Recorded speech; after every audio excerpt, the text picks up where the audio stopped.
People who know me know that I've taught with Yvonne for absolutely many, many, many years. We won't say how long. What you wouldn't know is that even though she is actually she founded and has now the founding director of the MPH program at BU. She is a nurse, came via being an engineer. We are also very close friends. Some of you know that. I've had a wonderful time doing research with Yvonne, usually her ideas. She has an incredible fund of clinical knowledge. So if any of us are sick, we always ask her for her opinion on it. But today she's going to talk about, even though her degree is in, first one was in nursing, she also probably was angry with me. I urged her not to get her doctorate at her own institution. So she had to commute every single day to Albany, where she holds the Doctor of Public Health and Epidemiology. So I heard her talk a little bit about this and came to John immediately and said, I think people at Trinity are going to be interested in this topic, and it'll be very broad and very relevant for all of us at this point in time. So it's my pleasure to introduce Yvonne Johnston. Thank you, Marsha. Marsha is always gracious, right? She's wonderful. Thank you. Gracious. Okay, so today I was here to talk about our warming world, and it might not feel so much like that given that we just had snow in April, but you know, the change in weather patterns is part of what's kind of happening in terms of the climate dynamics. So this is titled Being Healthy in a Warming World.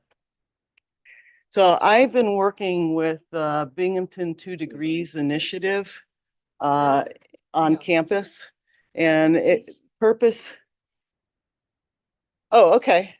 So I'm part of the Binghamton 2 Degrees initiative, and I've been working on campus and the broader community to consider this question.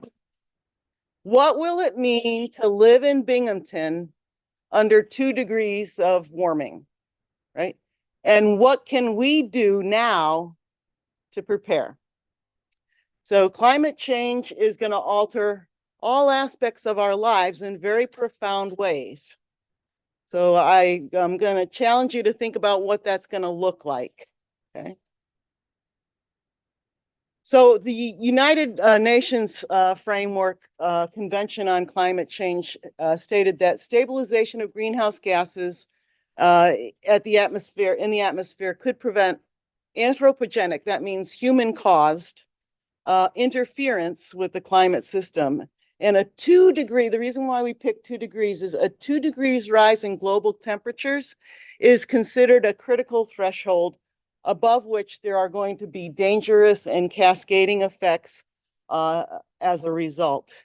And we really need to have a robust understanding of these climate changes as we approach that, because we're at about 1.5. So how close are we to reaching this critical point? This is 2020 right here. And this is looking at generations, a generation born in 1950, a generation born in 1980. Those who are gonna be born in 2030. And I'm with you down here, probably in this area. We may not live to see all of the effects of climate change, but our children and our children's children will, right? That's these generations, okay? And this is we managed to get our emissions under control, how the temperatures will change. And this is if we don't. And we will have incredibly dangerous temperatures if we don't get things under control. Now they're doing some really, I don't know if you saw in the paper last week, they're looking at putting up a shield to in space to actually shield some of the sun, block out some of the sun. So we have technology and we may very well solve some of these issues. Oftentimes we create new ones when we do that, but the extent to which current and future generations will experience a hotter and different world depends on now and what we do right now. So I have here, these are some data from the Living Atlas and their climate projections for the early century, mid-century, and late century. So you can see the year range there, 2015 to 2044, which is what we're in right now, and then 2025 to 2064 and 2070 to 2099. And this is what the kind of change in temperatures will happen over time. And you can see that by the late century, this is under low emissions, and this is under high emissions. And you can see how temperatures will change if we don't make some real changes now. When we look at this is annual days with temperatures over 90. And this is annual single highest temperatures. And so we're talking about single highest temperature of about 114 or so globally. This is the precipitation. So what we see are significant precipitation events where you have real dry spells and then you have large rainfall where you have more than 1 inch for days in a row. And you can see that that is higher in the late century. This is the total precipitation, so going up toward 50 inches per year.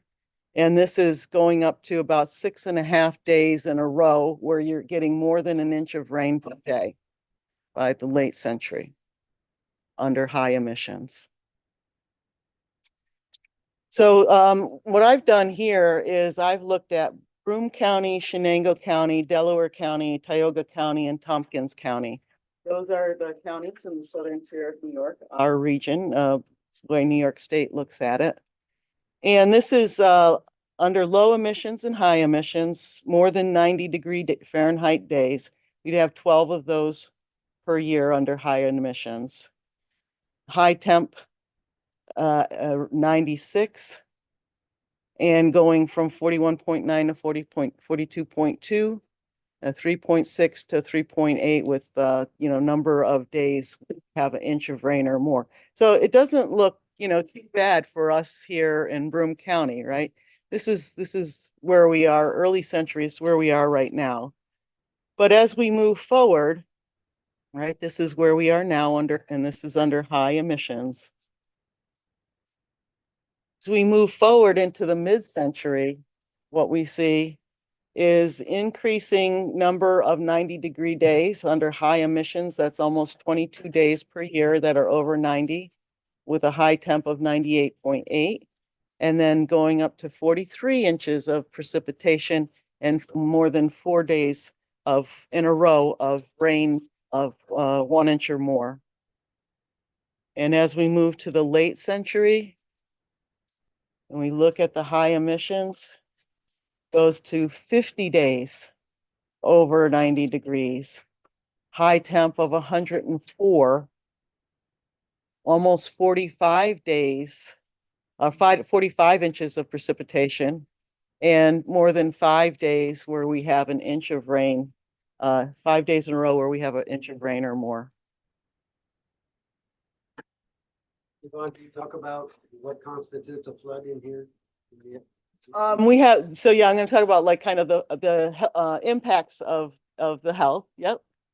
So what are some of the impacts that those kinds of changes will have? One, on air quality. So, outdoor air pollution, and we saw that last year with the wildfire smoke from Canada. more airborne allergens because you'll see that there are longer growing seasons. And so there are more allergens, more airborne allergens.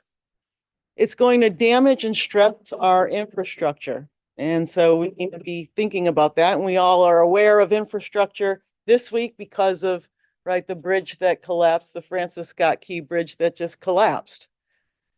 Impacts on the production and distribution of goods and services. So, you know, we move more than 95% of the goods that we move are by ship internationally and trade, and how that's going, you know, severe weather, how that's going to impact trade and ports, right? We get flooding. And being able to, you know, produce goods if you need to, you know, have people living in the area and workers and maybe areas of the country that are just too hot to populate. So for coasts, we've seen coastal erosion from various storms. It's affecting coastal ecosystems. Not to mention the pollution that, you know, we have where, you know, hundreds of fish turn up dead in a river because of something that got spilled in the river. And land losses. So, you know, people out on the Cape in places along Massachusetts, right? I was watching a special on that, and they're trying to figure out, they brought in hundreds of thousands of dollars spent on bringing sand in for the beach, all got washed away one storm. Right? How can they protect houses along the coast? It may be that you can't. Disruptions to the energy supply, strains on our energy systems, right? Where everybody's running their air conditioners. We saw that in Texas, where they couldn't carry the load. And then, of course, potentially increased air pollution from, if we don't start kind of going away from fossil fuels and toward clean energy. Effects on transportation. When it gets to be 104 degrees, railway tracks expand, right? And things bend, roads bend. You get heaves in the road. So there are impacts on safety of roadways and transportation systems. And of course, you know, we always need to think about, and I have some more on that later, vulnerable populations and what effect that's going to have on them, and how are we going to make sure that, you know, people needs are being met. Effects on the agriculture and food supply in terms of impacts to soil and water. Okay, we have heavy rains like that, right? It's going to impact growing season. You have long dry periods and excessive heat going to impact growing season and what you grow. And that's going to create challenges for agricultural workers. There's workers who are out in the fields picking those fruits and vegetables for us. Many of them are migrant workers. Many of them don't have access to health care. And they are, you know, subject to extreme heats. And, you know, having been down in Fort Benning, Georgia in the middle of summer and, you know, fatigues running around, I can say that that's pretty daunting. So changes to the ecosystem, so plant life, animal life, all of the things that we depend on, it's changing, and it will continue to change because of the changes in habitats due to climate. Freshwater resources, you know, Great Salt Lake is drying up. I was reading about this lake in Arizona that is worse than the Great Salt Lake in terms of drying up. And you know, fish dying and it smelling. Forests, natural disturbances, heavy rains we just saw in California, right? Highway 1 just got washed out. So parts of it got washed out. And also changes in the ocean and marine resources, and we depend a lot on those. So we're going to see huge impacts across the board. There are three other impacts that usually they don't look at. One is with the higher temperature, violent crime is going to increase. Because that's where usually you have a higher, violent crime in September because of the heat. Sure. And then you think about people who have limited income.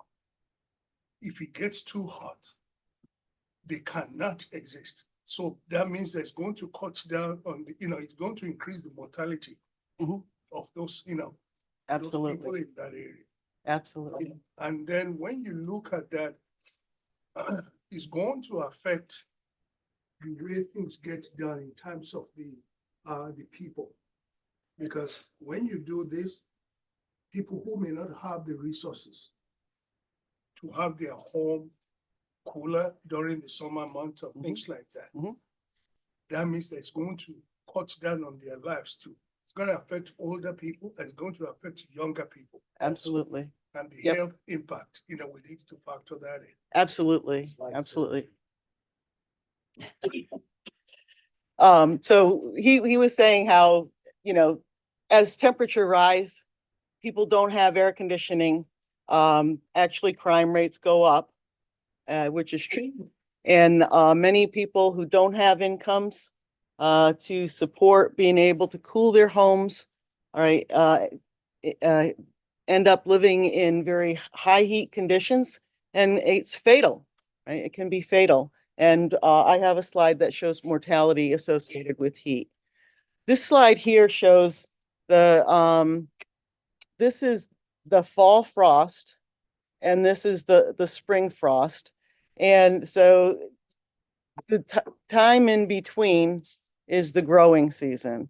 And what we're seeing is kind of a deviation in terms of a later fall frost and an earlier spring frost, which is giving a much, much longer growing season. Now you might think, oh, that's great, get more thing. You can, grow more food. Maybe we get more corn, out of Florida.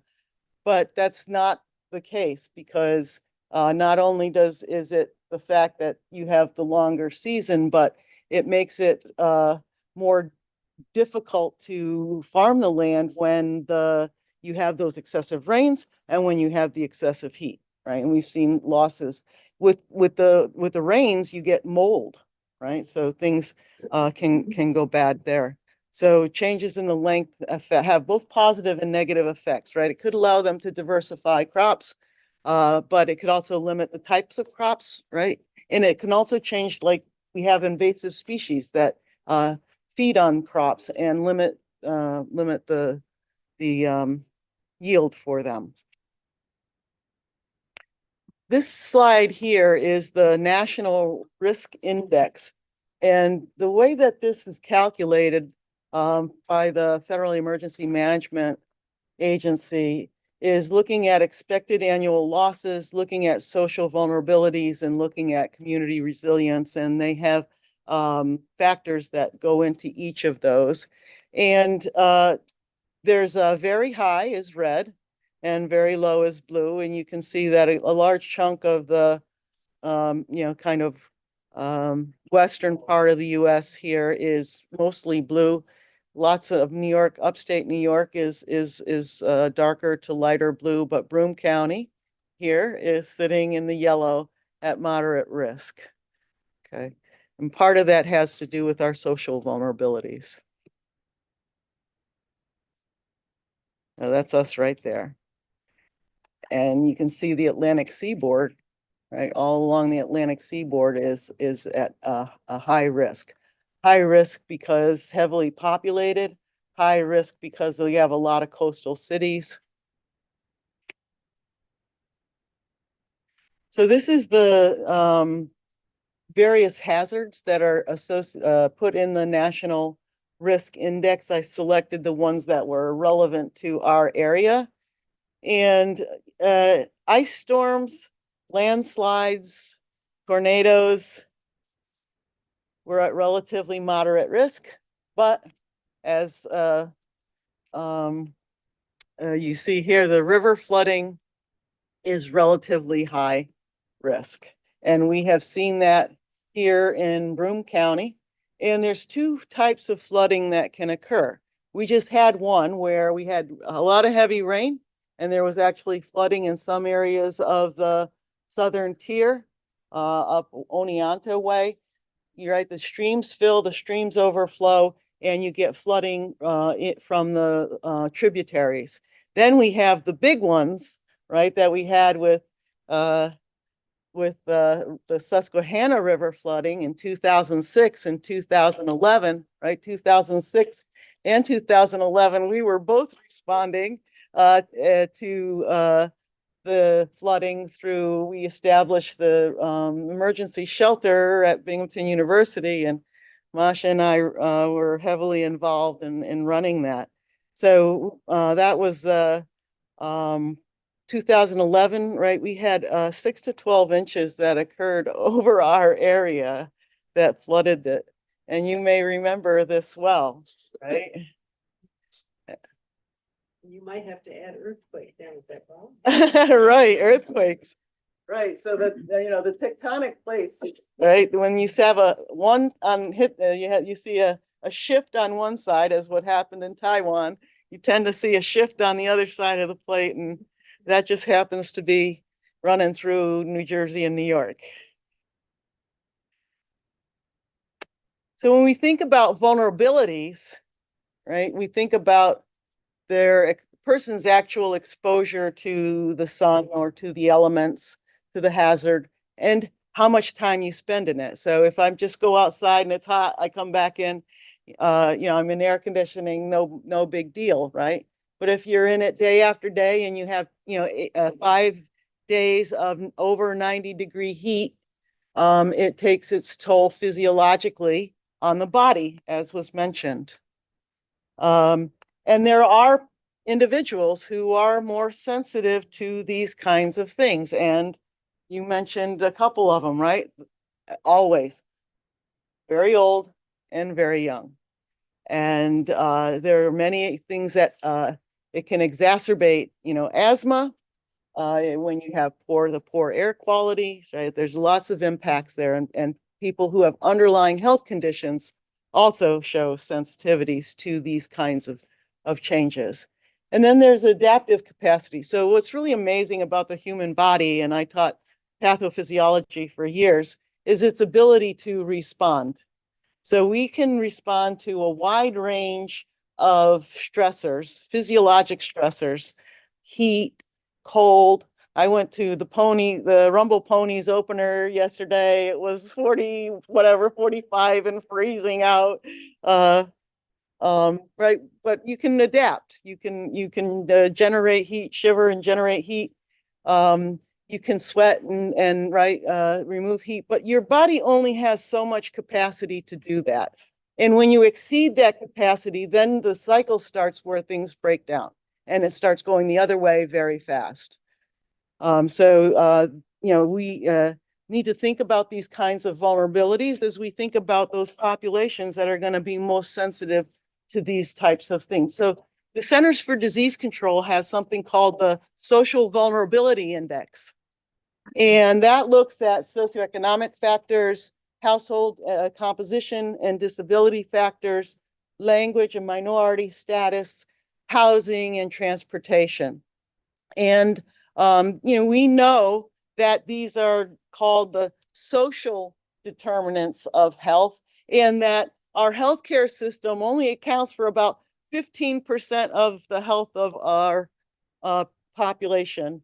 And most of the health of the population is dependent on these social determinants of health. When you have a house and you have access to good food, right, you can live a longer and healthier life, and transportation and a job and insurance, then you can live a longer, healthier, happier life, right? So part of what we try to do, and the work that I've done for the community for the last 30 years, has been to try to improve lives by addressing some of these social determinants and vulnerabilities. So this is New York State social vulnerability map, chloropleth map. And this is Broome County right here, and you can see that we are in the relatively high category for social vulnerability. Right there. So again, I kind of charted this out for Broome, Shenango, Delaware, Tioga, and Tompkins. That's our southern tier. And, these are the poverty, unemployment, the various indicators that go into that social vulnerability index. And you can see where we stand on that. Oops, I thought I had a box around it. We have a older population, not as old as Delaware County, though. We have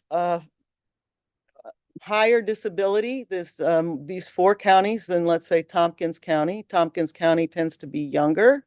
Only a small percentage are over 65, much smaller percentage. We have one of the more diverse populations, although Tompkins has a very diverse population. We have a lot of people living in multi-unit housing, and we have a lot of people who don't have access to a vehicle, right? And so these are things that we need to think about. I worked on a project looking at transportation vulnerability and how do people get to their appointments, and worked on doing a referral system for individuals.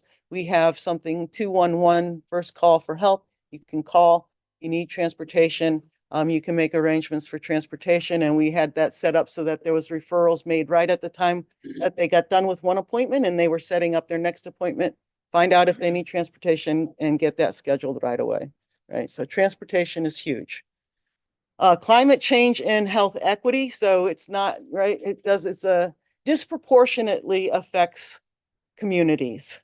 And those communities that have the least resources are going to be the ones that are going to be most affected. So female-headed households, indigenous peoples, ethnic minorities, landless tenants, right, are those who are unhoused, migrant workers, people who are displaced, and we're seeing a lot of displacement because of wars right now. And I work at the health department as a nurse practitioner. I'm seeing a lot more individuals coming from that area, and they're going. I do the TB clinic, and we're clearing them for and treating. And other socially marginalized group, and you can think about lots of other groups that might fall into this category. And their causes of these are all those social determinants: socioeconomic, right, cultural, gender, and it impacts their access to resources, to services, right, to decision-making power, right? About lots of efforts trying to take away votes from people, and of course, social justice. So that on the resilience side, if we think about, well, how can we try to make our community more resilient? Right, this is the ability of our community to prepare for, anticipate, and adapt to these changing conditions, and to be able to recover. And the good news is that Broome County is actually well-resourced, and we're very lucky that way. We have a lot of community agencies that serve those social vulnerabilities, and it's a resource-rich environment. The people who are heading those agencies, I've worked with many of them, and they are really dedicated to helping residents of our county. There's still a lot of work to do as these changes occur. So kind of as summary, right, the greatest risk that we actually face is extreme precipitation events. 2 to 5 days or more of 1 inch or more of rain. We're going to see it be considerably warmer in our area, but not what we call the wet bulb temperature, wet bulb area. And what's meant by that, that's the index of heat and humidity. Okay? Think Florida, right? Think Florida. So some of the places you saw, kind of the effects of climate change kind of in a lot of upstate New York in the blue. There are actually communities in New York who are touting themselves as, hey, when climate change hits, come here. Flooding, despite our history, it's still, they put it in the moderate risk, but we're going to definitely be dealing with that, going forward in the future as we have we're going to have more rain events. We'll probably have a lot more, streams flooding and there's mitigation, right? Changes that you can do in terms of rerouting streams and so on, or building up areas so that the streams flow certain ways and not protecting houses. But we're going to be dealing with that. And then we will most certainly have another 1,000-year flood probably within the next 50 years. So vulnerability is generally low, except for Broome County, right? So we got our work cut out there for trying to think about how do we serve the needs of our community. And then our resilience, as I said, is high. So that's a good thing. So what we see is these environmental and institutional kinds of things, the geography and agriculture and ecosystem, things we talked about at the beginning, right? And all of these social and behavioral kinds of things, access to care, right? People who have pre-existing conditions, poverty, income, education, all of those are going to affect our exposure and vulnerabilities. And so we'll see impacts on health outcomes. And there'll be more heat-related illnesses.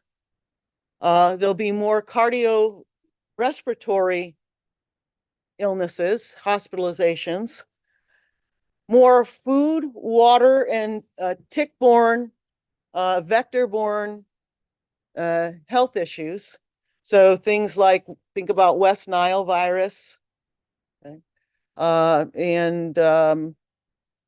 We are going to see, I was just reading an article about the expansion of dengue in the Caribbean, and that's moving up. And you travel and you think, oh, everything's going to be fine because I'm out of season. Well, the season's longer. The mosquito season is longer. People are going to travel to other countries, contract malaria, and come back here. Our doctors don't know what to do with it. They don't recognize the signs and symptoms. So we need to train our healthcare system about how to respond to those things. And then, as you mentioned, the stress on individuals is huge.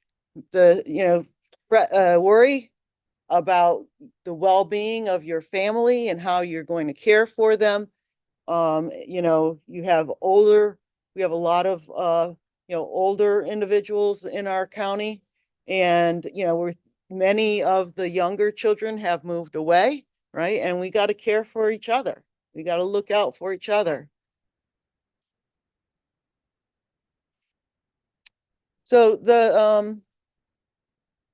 this slide, this is from the CDC, and this looks at the, kind of climate effects on health, looking at the, severe weather. So, you have more tornadoes, right? It's going to have effects on tearing up buildings, tearing up homes, down power lines, and so on, right? The air pollution is going to exacerbate a pre-existing cardiovascular disease and asthma.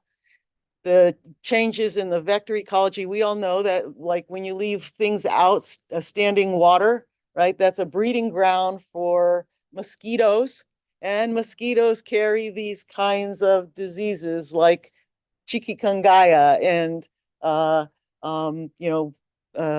malaria, and we'll see those moving into the US.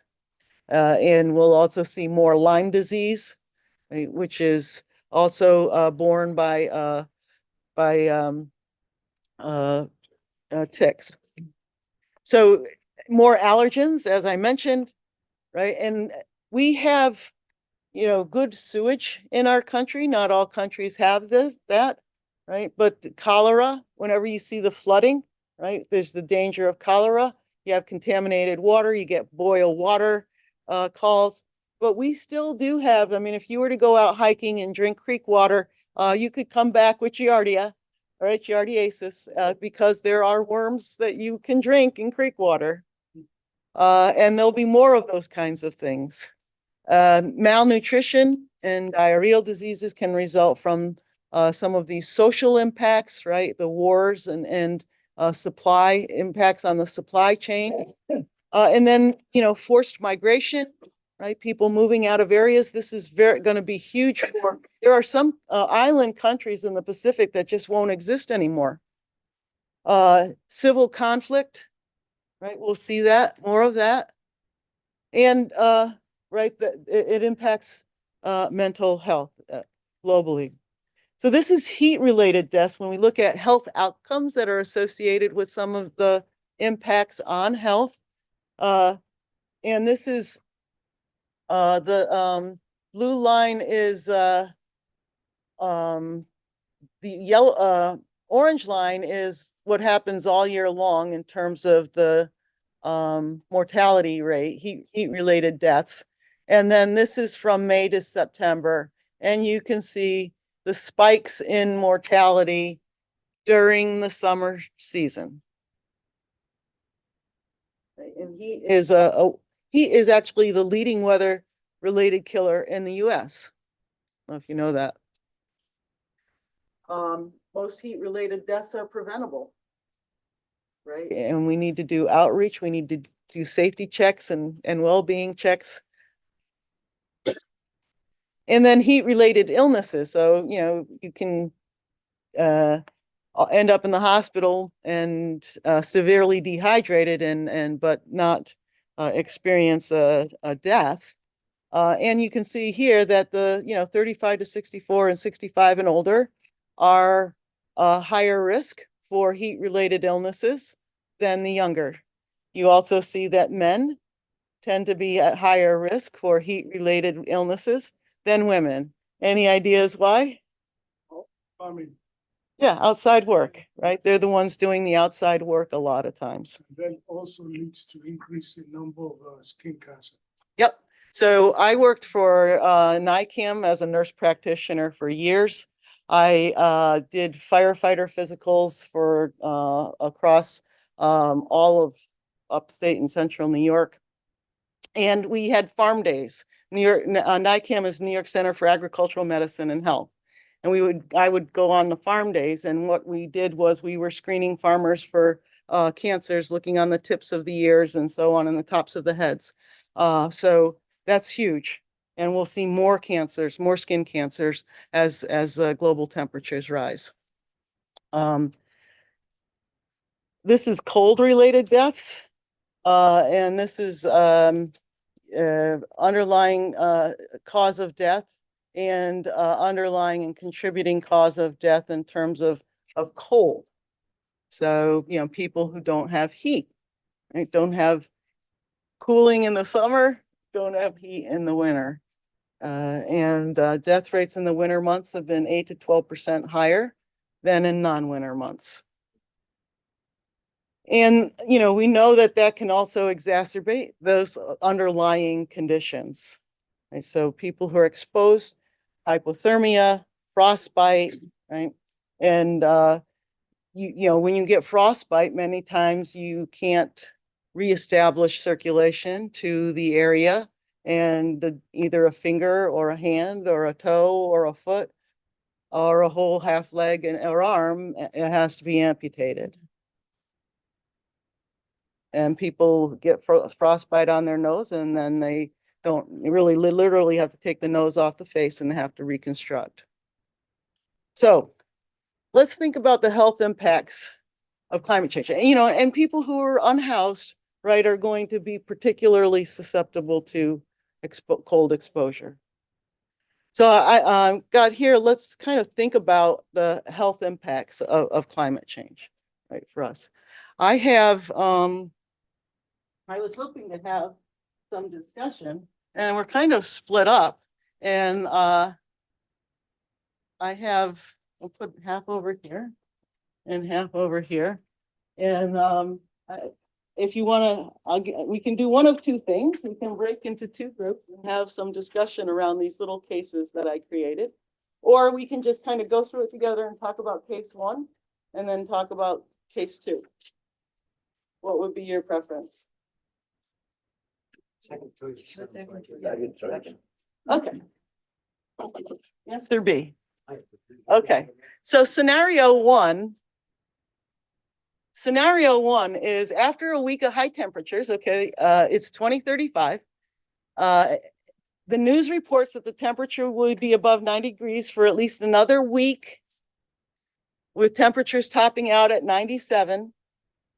News is also reporting air currents that brought wildfire smoke to the area will continue, as well as reducing visibility. And, you know, that was amazing, right? That haze that came over us and you couldn't hardly see across the street, and you'd open your door and all of a sudden, I run 2 air purifiers in my house. You open the door, immediately the air purifiers went red, right? Just like, shoo. Reduced visibility, right? Our air quality index, which you can see on an app on your phone for the Weather Channel, was over 300. And usually it's down around, 30. So it was high. So it's going to be over, the air quality index is going to be over 200 for the next few days, which is very unhealthy. And with the risk of health effects increased for everyone. Right? Additionally, right? The international migration issue is continuing, and there are lots of migrants that are making their way. And the governors in the southern states are shipping them north. Does that sound familiar? Okay, to New York City and other northern cities. And we decided that we shouldn't be the only one footing the bill. So Mayor of New York City is shipping them to upstate New York. So 2 busloads of 50 people each just arrived in Binghamton. Okay, what are we going to be concerned about? How will this extended high temperature affect the physical and mental well-being for you, for those you know, right? For those moving to the area? How will the extended period of poor air quality affect mental well-being, right? So what do you think? What do you think about the things that we should be concerned about right now? And how do you think, right? What are going to be the local neighborhoods that are going to be most impacted? Right? Where are these people going to go? They're going to probably land right in Binghamton, right around your church here, right? They're probably not going to land out in Cole Park where I used to live, and it's a ways. My son walked it before, but it's a ways. Right. So in thinking about these social and economic factors, income, employment, education, housing, food access, right? What things do we need to be thinking about? And then what about the underlying health conditions and the kinds of things that for those concerns that you might have for people who are coming into the area, right? What kinds of things might they bring with them? And then what resources and capacity do we have to respond? So let's start with kind of these first 2 questions and open for discussion. What are you thinking? We're lucky to have the Civic Association close by because they may be able to educate us on things that we can do. I think we have a fairly close relationship to them, but 1935, it's a lot closer than this. 1935 was a long time ago. What did I say? Yeah. Thank you. Right. 2035 is off, right, for all this. But this is suppose this were, this condition could be pretty much now, couldn't it? Yeah. Right? What are you thinking? Rick, yeah. I'm indirectly involved in some of this, and one of the big ones that I'm pleased is that we're thinking about this and saving for the rainy day. My perspective is more flooding, but the heat-related social, economic impacts. This is not if, folks. This is when. So saving resources for a rainy day is what I'm very happy to see going on. That's why Broome County and Binghamton especially. What this particular, my thoughts and many of us, I think, are also thinking about what can this church parish do as a group? What can we do individually? And thank you for being. I think, yeah, go ahead, sir. I think to me, at least what I have heard, in classrooms, I feel like climate change denialists are like the bottleneck of the issue. Mhm. So say for 9/11, everyone got together. I wasn't born, but it seemed like everyone got together, but if we have people who don't even believe there's a problem going on because it doesn't, it's not just a building, it's the entire earth. How can we educate people who already don't, see any evidence of climate change happening? Right, so there's a lot of disinformation and a lot of misinformation going on, and a lot of conspiracy theory stuff going on, right? And how do you combat that? And to some extent, you can't. People make up their mind, and that's the way they think. But you can say, geez, we had a week of hot weather last year. We're going to have another week and a half of hot weather this year. You don't have to convince people of climate change to respond to it. You can talk about the social vulnerabilities and talk about needs and talk about working together to try to solve problems without saying the word climate change, right? Because you're going to alienate a whole bunch of people when you do that. So that's why I deliberately didn't call this climate change. I said in a warming world, right? Because we just need to be thinking about, well, what will it be like? Because it's getting warmer. So what, even if the people don't believe that it's caused by anthropogenic forces, which most scientists think it is. We have this wonderful garden right next to our church, and we have a family in church who's brought her grandchildren over to try to make something of it, and they do every year. But I mean, I see that as an immediate thing we could start working on, using many more of us in the church to Absolutely. combine it with our Sunday service here, or Sunday meal, and of course, we would see expansion of that. We would see maybe working with Vines, because Vines has such wonderful. Vines is wonderful. I've worked with them for a long time. We did community gardening in senior centers. We've done gardening in the schools. The kids grew their own vegetables, and then they had a potluck dinner made with their vegetables that they grew. We have, they did put the community gardens in over at the Otsoningo Park there. We have a couple of wonderful farmers markets, and you can buy farm shares and support local farmers. We've done work with farm to school, so getting local farmers delivering food to schools. A large problem with that had been the processing of the food to get it to the schools, because a lot of the schools don't clean and cut everything. It just comes in prepared. But there's been a lot of work in that area, but there's always lots more that can be done. Also, I think the people who are bossing migrants now have a very myopic of this issue. Because every 10 years, as you know, there's going to be census. And all of these people that are being sent up now is going to increase the opportunity of resources being devoted to the northern states and the Midwest states like Chicago and Ohio. So that at least some of the resources will be coming from there. And you know, the more people you have here, then you have more representative in Congress, Mhm, so that it's going to increase the power of the northern states. mhm.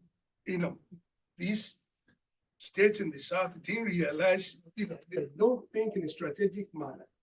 And what they're trying to do now is cutting their nose to spite their face. And eventually down the line, they're going to realize it's too late. Mhm. But some of the advantages we have here is the food bank that is in, what time is it? Yeah. No, the Yeah, food bank of the Southern Tier. Yes, Yeah. on the southern tip. Yeah. If anybody have ever been there, you'll be amazed how huge this place is and the amount of food that Mhm. is being given there. Mhm. So that I think the infrastructure is here now, ready for the future. We just need to enhance it and just scale it up to meet some of the needs that we have. And if we can get more money, because we have the land, to build more accommodations. And with science from the university, they start looking at about eco building, where you can build buildings that will convert heat using solar to make it accommodatable for people. Mhm. And I think thinking about things like that will help us a lot more. Yes, absolutely. And yeah, and the the average housing stock in Broome County is around 1935, 1938-ish. Like that's the average age of a home. And I mean, it's just, we, definitely need to address new infrastructure that is, has solar power. Yeah, and in terms of, New York State gives more money to the federal government than it gets back. Most of the southern states get more money from the federal government than they give in taxes. But and we saw disruptions in the last census, right? Every 10 years the census is done, right? If you don't count the migrants, then you don't get the money, right? And so that census is really important to how tax dollars are allocated. And we need to make sure that it happens right on the next one. Other thoughts? Yeah. But perhaps geothermal, it doesn't, may not make sense that this has to do with heat, but it does. Geothermal delivers 50 degrees year round, which is really nice and relatively Right. cool in the summer. Right. So, and that's an investment that you make it once, and then it's reasonably, you know, yeah, you can operate it for not very much. money. It's a hot day, go up to the caverns, right? Go to house caverns, right? Or build your house and go to you got a basement, you go to the basement, right? Yeah. They're also, I don't know if you saw, but the nuclear fission is the splitting of atoms, right? And that's the theory behind our nuclear plants. They have been working very hard at nuclear fusion, which is slamming atoms together. And they just had they're constantly experimenting, but they just fused atoms and generated an ungodly amount of heat. And it lasted for like 240 seconds or something. That's the longest that it's ever lasted. We're seeing technology improve that can provide answers to some of these problems. And it's going to be this generation, your generation, that's going to solve them, right? We're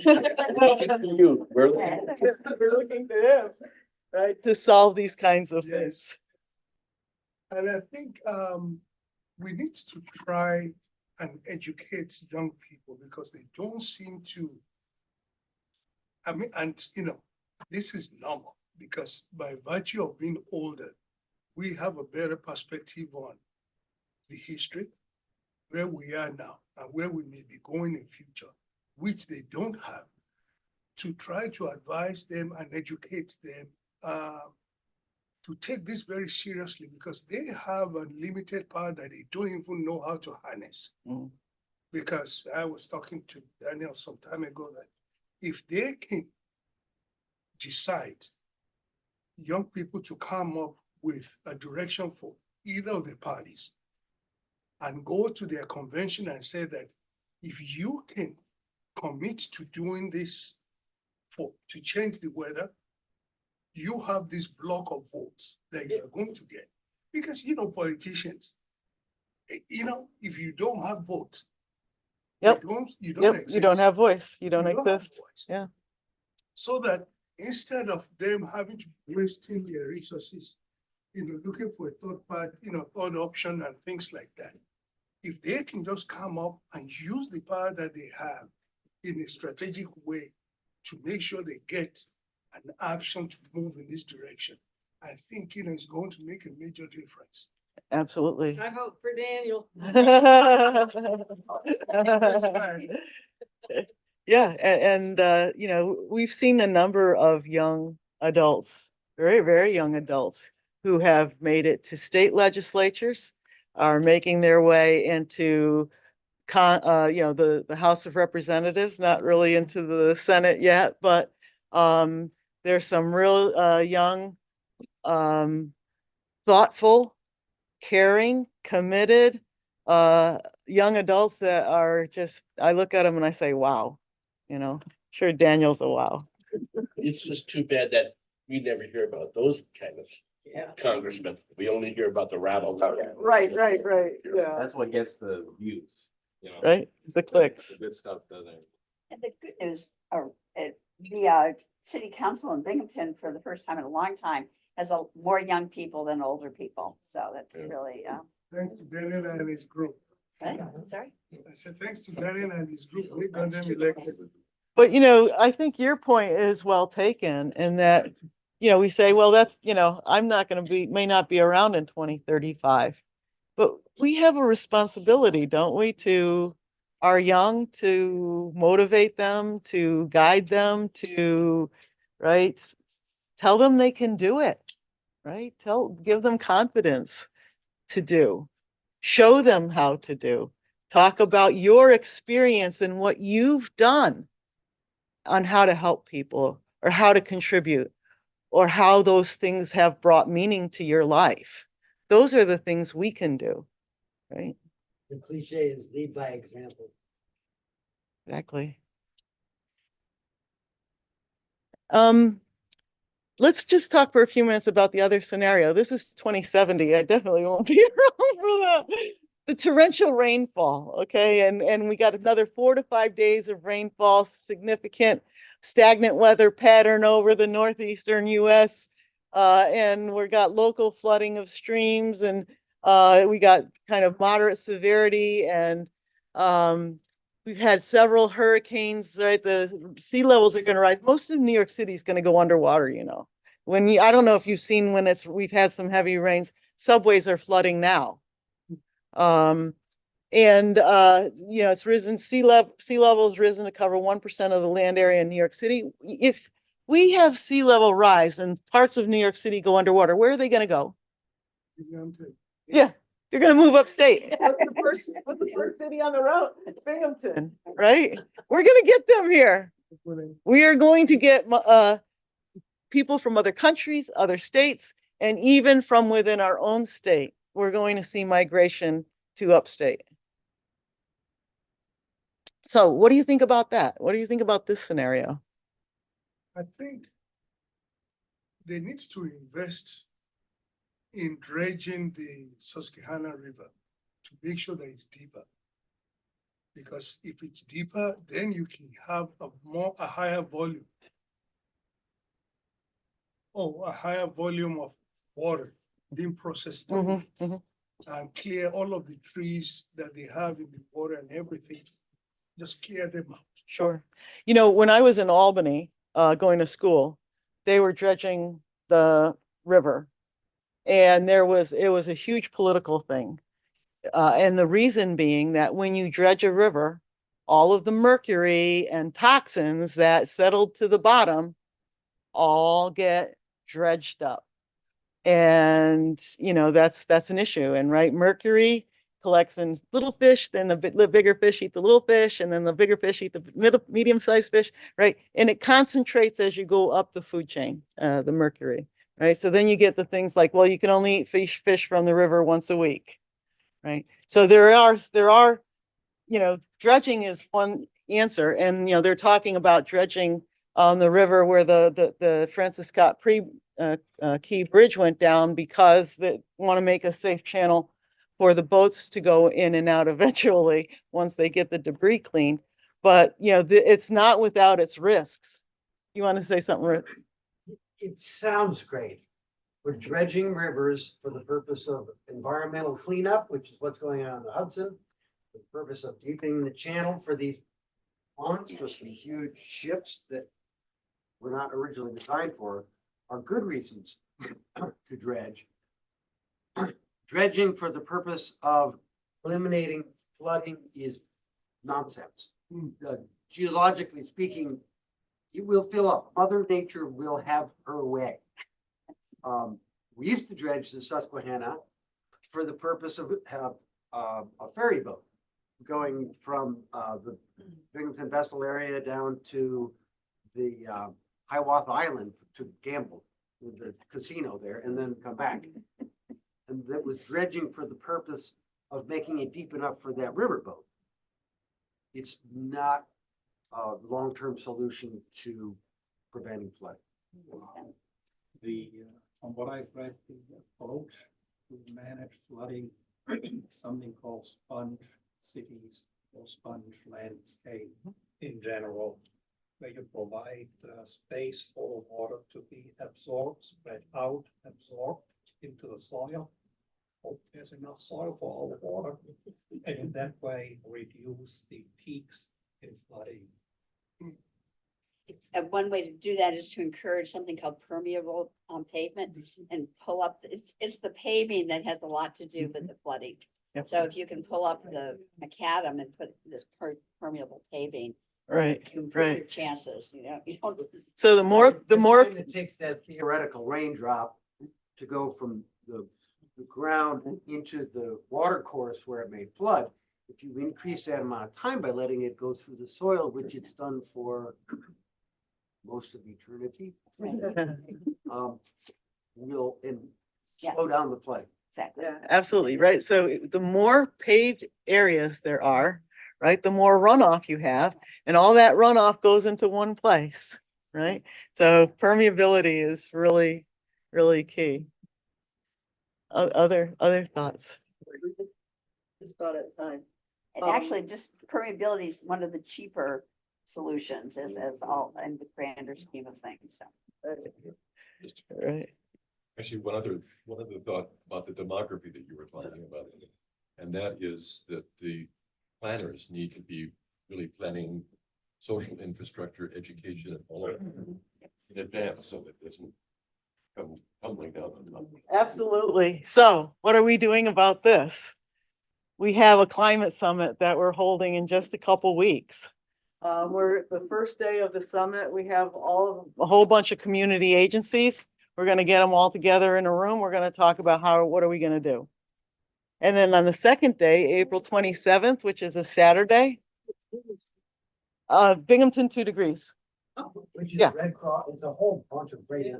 Yeah, so Dr. Pape, Dr. Mission, myself, I know there's quite a few of us that are been involved in this. And we're going to try to convene stakeholders who are community agency leads and try to get them talking. It's on that Friday. On Saturday, the 27th, it's open to the community.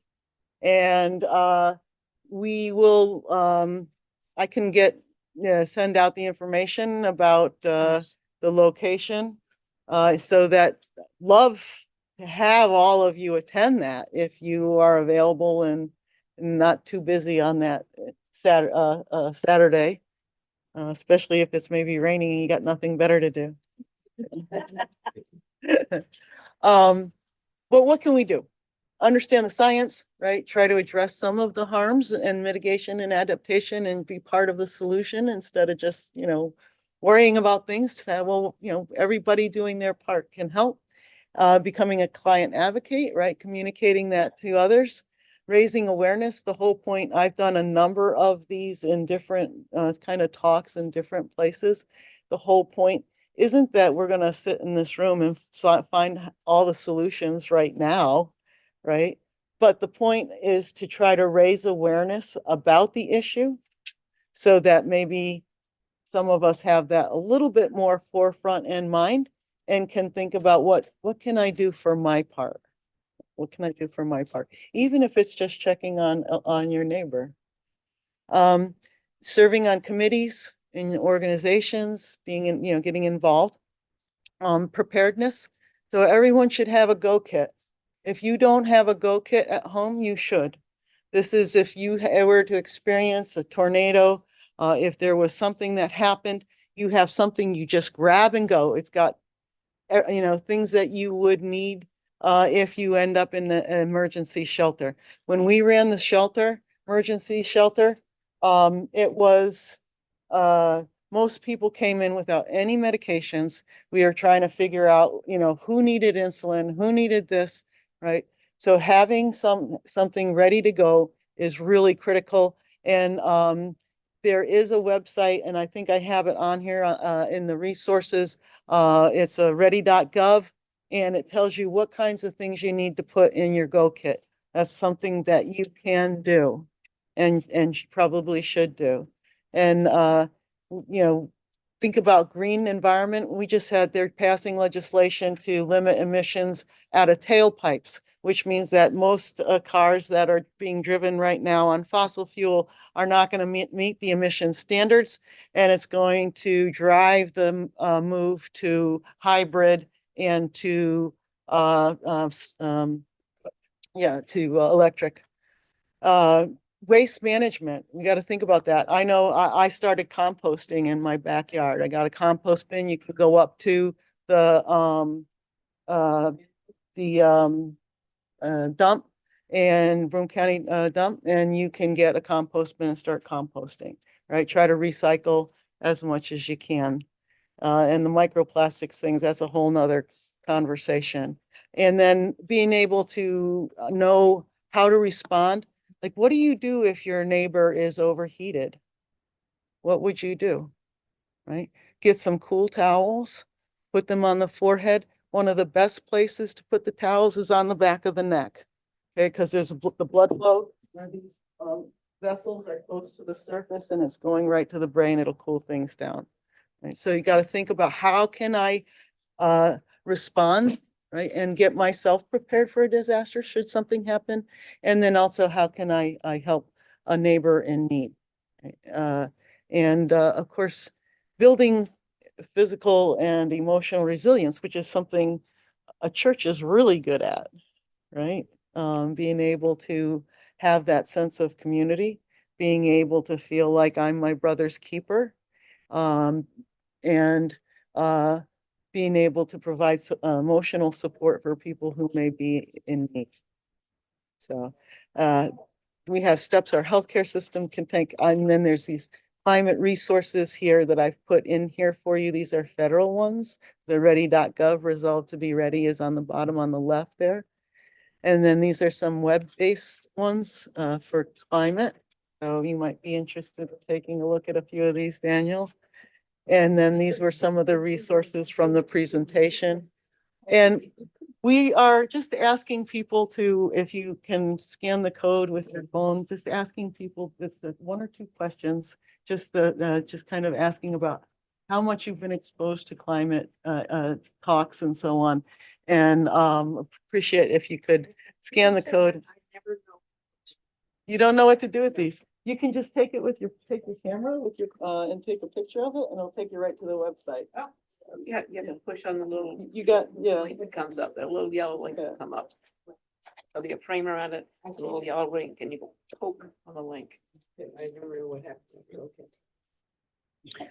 And yeah, it's on your handout too, so you can take it from your handout, take the QR code from your handout. And just thank you for sharing part of your day with me.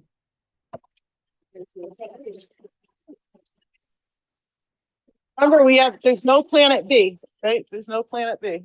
We gotta do this. What did you say? Oh. Thank you. So far, we're better off. Oh, yeah.